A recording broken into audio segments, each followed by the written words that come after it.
இன்றைக்கி எங்கள் அம்மா பிறந்து வளர்ந்த வீடு, அதாவது எங்கள் தாத்தா வீட்டுக்கு தான் வந்திருக்கோம். அதோட ஒரு குட்டி ஹவுஸ் டூர் பார்க்கலாம். இந்த வீட்டுக்கு கிட்டத்தட்ட ஒரு 60 வயசுக்கு மேலே இருக்கும். இவங்களுக்கு வந்து ஃப்ரண்டில் ஸ்பேஸ் அதிகமாக இருக்கும், நிறைய செடி வச்சுருப்பாங்க. அது மட்டும் இல்லாமல் பைனாப்பிள் கூட இருக்குது. வெளியேருந்து பார்க்குறப்போ இதுதான் நம்மளுக்கு ஹவுஸ் வியூ. அதுக்கப்புறம் அப்படியே சைடில் நீங்கள் போனீங்கன்னா வாசல் வரும். பழைய வீட்டில் எல்லா வீட்லேயும் கவனிச்சிருந்தீங்கன்னா உங்களுக்கு தெரியும், எல்லார் வீட்லேயுமே வந்து இந்த மாதிரி திண்ணை இருக்கும், வெளியே வந்து உட்காந்து பேசுகிறதுக்காக. இதுதான் வந்து வாசல். அப்படியே உள்ளே போனால் அவங்களோட ஹால் வந்துடும். அவங்க வந்து ஹாலை வந்து மங்களா வீடு அப்படின்னு சொல்லுவாங்க. அப்படியே சாமி படம்லாம் இந்த சைடு வச்சுருப்பாங்க. அதில் இருக்க இந்த முருகர் சிலை வந்து கிட்டத்தட்ட 55 வருஷத்துக்கு மேலே இருக்குது அப்படின்னு சொன்னாங்க. அதுக்கப்புறம் மேலெல்லாம் பார்த்தீங்கன்னா ஃபுல்லாகவே வந்து ஓட்டு கட்டிடம் தான். அதுக்கு அடுத்து இருக்க ரூமை வந்து பெரிய வீடு அப்படின்னு சொல்லுவாங்க. மேலே பார்த்தீங்கன்னா பரண் இருக்கும்.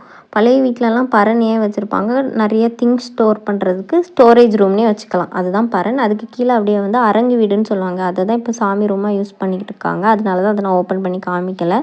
அதுக்கப்புறம் அப்படியே வெளியே வந்தீங்கன்னா தொட்டிக்கட்டு இருக்கும்.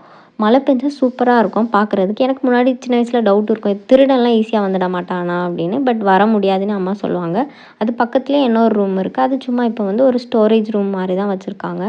ஆனால் இந்த மாதிரி வீட்டில் என்ன ஒரு ப்ளஸ்னால், நீங்கள் விண்டோ ஓப்பன் பண்ணி பார்த்தீங்கன்னா ஒரு சூப்பரான வியூ கிடைக்கும். ரோட்டில் நடக்கிறதும் உங்களுக்கு தெரியும். அது இல்லாமல் உங்கள் வீட்டில் அந்த சைடு வர எல்லாமே பார்க்கலாம். அதுக்கப்புறம் அது பக்கத்துலேயே இன்னொரு ரூம் இருக்குது. அங்கே வந்து என்னோடய சித்தி வந்து இப்போ அந்த ரூம் தான் யூஸ் பண்ணிகிட்ருக்காங்க. அப்படியே வெளியே நீங்கள் வந்தீங்கன்னா அவங்களோட அடுப்பங்கரை வரும், அதாவது கிச்சன். அது பக்கத்துலேயே வந்து வாஷ்ரூம் வந்து 2 விதமாக இருக்கும். ஒன்று வந்து குளிக்கிறதுக்கு தனியாக, அதுக்கப்புறம் டாய்லெட் தனியாக இருக்கும். அது பக்கத்துலேயே வந்து இன்னொரு ரூம் இருக்கும். இதுவும் ஒரு கிச்சன் தான். எங்கள் அம்மா 7th படிக்கிறப்போ இந்த கிச்சன் கட்டியிருக்காங்க. இந்த கிச்சன் இப்போ எங்கள் மாமா வீட்டோடு லிங்க் ஆகியிருக்கு.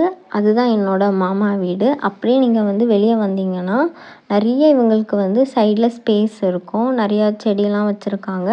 அதை தாண்டி வெளியே போனீங்க அப்படின்னா வாழை மரம், தென்னை மரம், மாங்காய் மரம், பப்பாளி அப்படி நிறையா இருக்குது. உங்களுக்கு இந்த மாதிரி வீடெல்லாம் பிடிக்கும்னா மறக்காமல் கமெண்ட்டில் சொல்லுங்கள். பாய்.